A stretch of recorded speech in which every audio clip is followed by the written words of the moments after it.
Hello everybody, this is Dr. Cook. I want to give you a little brief overview of what's coming up in week 9. I want to go back to week 8 as well and talk a little bit about the persuasive research report and what type of topics are acceptable and not. Not everybody has turned in a topic, and some people turned in topics that weren't acceptable. So let's look at that together. So in the overview for week 8, it does talk a little about the persuasive research report. It says this paper will be based around current trends in your particular field. Some people didn't quite catch that, and so you were sending me some topics that weren't even related to the field. So whatever your major is, you're going to have to find out through some research. You can Google it, you can ask people in the field, what are some current trends, what are some issues that are happening. So for a persuasive report, you want to find something that has an issue. And by issue, I mean it has to be something that you can argue. So there has to be two sides to the topic. You are going to take a stance in your paper. And so you want to make a claim and take one stance, but think about it. Is there another side to it? Can that be argued? If it cannot be argued, then it really isn't a good topic for a research paper or for a persuasive research paper. I do want to look at the guidelines because this is a rather large paper and there's a number of steps to it. So I want to bring up. So you're going to be writing 1,800 to 2,100 words. And some of you aren't hitting the word limit. So you want to double check that this paper meets the word limit because it is the final paper for the semester and you don't want to get a 0 on it. It is worth a lot of points. Your paper report should consist of 4 to 6 points of support to develop an opinion logically and thoughtfully and contain a minimum of 10 parenthetical citations. You should use at least 6 approved sources. So this paper is longer. You do need 6 sources. They need to be from the database. I want to see everything from the database. And if not, they have to be a scholarly article. So if it's not from the database, it can be anything from .gov.edu. You can pick something from Google Scholar, but they should not just be random websites now. This is one thing that the college is really getting very picky on, and we want you to use the database. And there are a number of databases that you can use for this particular assignment. You will then, after you have come up with your topic, after you have found your sources, you're going to write a proposal memo.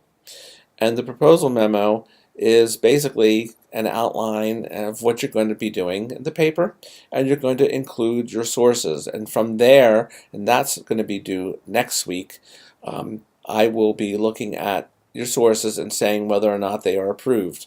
If they're from the database, please make sure you note that it's a database article, because today when you put the links in, I don't necessarily see that it is from the database. So it would help me if you do format this in proper ABA format to give me that information. So it does say one of the sources must be from the database. We want the majority of the sources from the database, and I personally would like to see all of them if possible, but the majority, so 4 out of 6, really should be from the database. You will then be turning in an outline like you did for the last paper, and you're going to then submit a reference page. There is a rubric for the citations and a rubric for the reference page that you will be graded on separately. So again, the topic must center around something that you're interested in, relate to your current field of study, and kind of look for a topic. It says pertaining to an innovation or controversial issue. And if you go with controversial issue, this is going to be something that is arguable. All topics must be pre-approved. So if you have not turned in your topic idea already, or I have not approved it, please submit a new one so that I can approve this. Only then can you start doing the research this week and getting your sources. I'm not going to talk about the sources again. It does talk about the content of the paper. You can look up this on your own. So the topic should have been approved already, but if you haven't, please get it in ASAP. The proposal memo and sources is going to be due next week, and I'll post all of these in an announcement later this week. It also tells you what you have in the memo, and there is a sample proposal memo online. The format of the memo, information that you have to submit.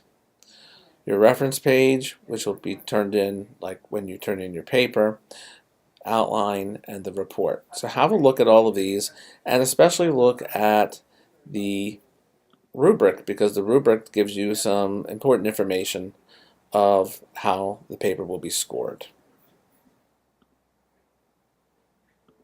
So this week you're basically working on gathering sources for your persuasive research report. You need, again, 6 to 8 reputable sources that need to be approved in advance, with the majority of them being from the database. In addition, you want to work through the apostrophes information, the PowerPoint, and the text. Take the practice test, and you will need to complete the apostrophes test by Sunday.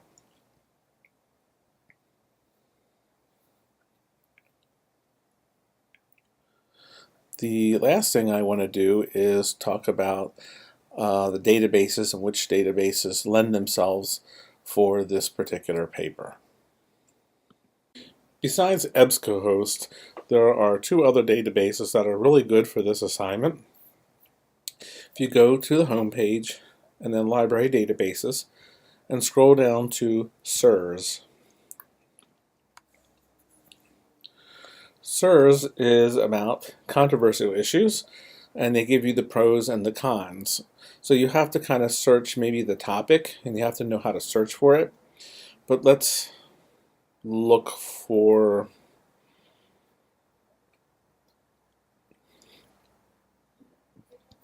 under crime and punishment, the jury system. Say you were going into paralegal, you could do something about the jury system. It gives you an essential question, and then it gives you some different viewpoints. Viewpoint that it is racist, a viewpoint that the jury system is still good. So you can find both sides, which means it is a controversial and an arguable topic. You're going to choose one side or the other, and then you have some resources here that you can actually look up. Most of these are newspapers, but they're within the database, and I would say that these are okay sources to use. One other database which is good is Statista. And this is great if you want to look up some statistics. You can even use it for your attention getter in the actual paper itself. And they, again, have different topics, so you would look it up. Let's choose.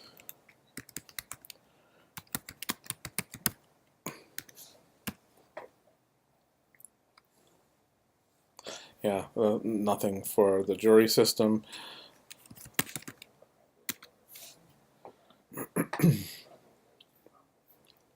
So if I were looking up some information about the death penalty, there's lots of different statistics here that one could choose from. So you want to look for the database that is really relevant and helpful. So EBSCOhost, make sure you choose Full Text Finder, and then Statista, as well as SIRS are 3 of the databases that will come in handy for you for this actual paper. So I hope this gives you a little bit more of an explanation of what you're going to be doing in your persuasive research paper. I will formulate an announcement probably on Thursday with all of the due dates and all of the steps for this paper.